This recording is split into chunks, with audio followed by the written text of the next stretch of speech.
सुहेल अफरीदी साहब ने कुछ स्टेटमेंट्स दिए और उनके ऊपर एक मुकदमा भी दर्ज किया गया।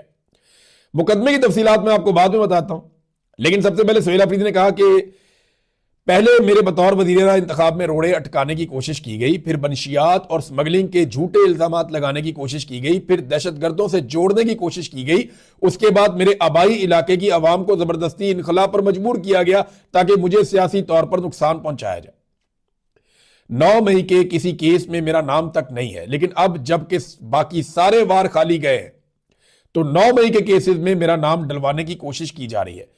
पूरी कौम को यह बात पता है कि जिसने सीसीटीवी फुटेज चुराई उसी ने 9 मई करवाया। लिहाजा मेरे या तहरीके इंसाफ के खिलाफ इतनी मेहनत और साजिशें करने की बजाय इन लोगों को पाकिस्तानी कौम के असल नुमाइंदे इमरान खान के साथ बैठकर बातचीत कर लेनी चाहिए ताकि इनके अपने पैदा करदा बहरानों और मसाइल से पाकिस्तान आगे बढ़ सके और यहां देर पा अमन कायम हो सके। साथ ही सुहेल अफरीदी साहब ने ऐलान किया कि मैं एतवार को 2 बजे पूरे खैबर में बसने वाली अकवाम का जरगा जमरूद फुटबॉल स्टेडियम में बुला रहा हूं। आज उनके एमपीएस गए भी थे फुटबॉल स्टेडियम का दौरा करने के लिए, देखने के लिए, जहां पे उन्होंने जरगा बुलाना है और सारी कबाइल को वहां पे बुला रहे हैं।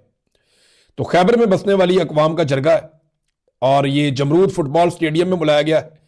जरगे में पूछा जाएगा कि आप अपनी मर्जी से बेदखल हुए या जबरदस्ती घर छोड़ने पड़े। हम दुनिया को दिखाएंगे कि हमारे साथ जुल्म हो रहा है। वजीर आला सुहेल अफरीदी ने यह स्टेटमेंट जारी किया है और इसके अलावा जो उनके वारंट गिरफ्तारी जारी किए गए हैं कि जी उन्होंने रियासती इदारों के खिलाफ कोई स्टेटमेंट दे दिए और उसकी वजह से उनके नाकाबिले जमानत वारंट गिरफ्तारी जारी कर दिए गए। इससे पहले गंडापुर के भी जारी किए जाते थे, लेकिन गंडापुर के मामला और थे। वो शेर अफजल मरवत ने खुद बताया कि गंडापुर और एक दो और लोग हैं पाकिस्तान तहरीके इंसाफ में, वो फील्ड मार्शल आसिम मुनीर के फेवरेट हैं। लेकिन ये सुहेल अफरीदी, अब ये तो फील्ड मार्शल का फिलहाल जो कुछ सुहेल अफरीदी कर रहे हैं इससे तो फील्ड मार्शल के फेवरेट तो नहीं हो सकते। हाँ, ये जरूर हो सकता है कि इसको उलट आप कर लें कि सबसे ज्यादा नापसंदीदा आप कह सकते हैं जो लोग हैं उनमें से हो सकते हैं इस वक्त अब तक की सूरत हाल के मुताबिक।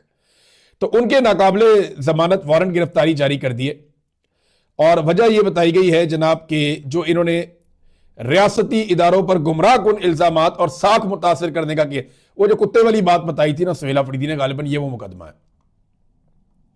एनसीसीआईए ने मुकदमा दर्ज किया था, अब उनके वारंट गिरफ्तारी जारी कर दिए गए हैं। तो भाई इंक्वायरी करवा लेना कि कुत्ते वहां गए या नहीं गए, इंक्वायरी करवा ले कि वहां पे कोई जूतों समेत गया या नहीं गया, इंक्वायरी करवा लेना, मकामी लोगों से जाकर पूछ लें। और मैंने आपको इसके सबूत के तौर पे फेसबुक की कुछ पोस्ट मैंने आपके सामने रखी थी जो माजी की हैं, जो बहुत पहले की हैं। सुहेल अफरीदी ने स्टेटमेंट बाद में दिया, वहां नौजवानों ने पहले बताया था कि इन इलाकों में क्या हुआ और उन नौजवानों का ताल्लुक पाकिस्तान तहरीके इंसाफ से नहीं, पश्तून तहफ्फुज मूवमेंट के साथ था। मैंने आपको पहले यह चीज बताई भी थी एक वीडियो में।